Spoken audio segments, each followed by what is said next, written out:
Forse ha aspettato che calasse il sipario di Sanremo per l'ultimo inchino della sua vita. Lui che con questa canzone nell'81 l'aveva vinto, musicando le parole di Franco Battiato nella voce di Alice. Giusto Pio, il maestro, come lo definisce il cantante e compositore catanese, che oggi, come migliaia di altre persone, gli ha portato l'ultimo saluto.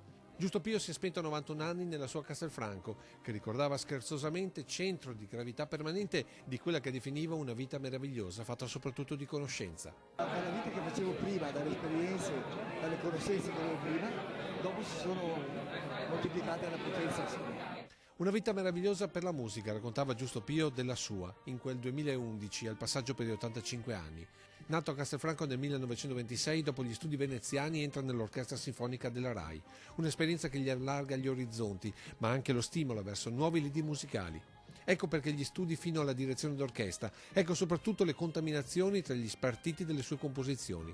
Tutto come capita spesso ai geni che scelgono le proprie radici, senza grandi clamori, fino a quando alla sua porta non si è presentato Franco Battiato, che nemmeno voleva incontrare. Che volevo prendere lezioni di violino. Lui contattò Pio qua e disse no, con un sacco di impegni, non è possibile, eccetera, eccetera.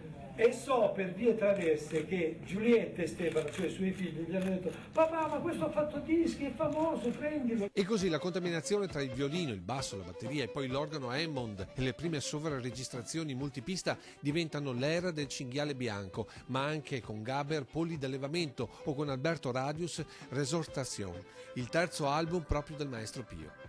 Di lui rimarranno tante composizioni, tantissime esecuzioni, ma soprattutto da Alexanderplatz a Un'estate al mare tante emozioni come per ognuno di noi, legate alle sue canzoni.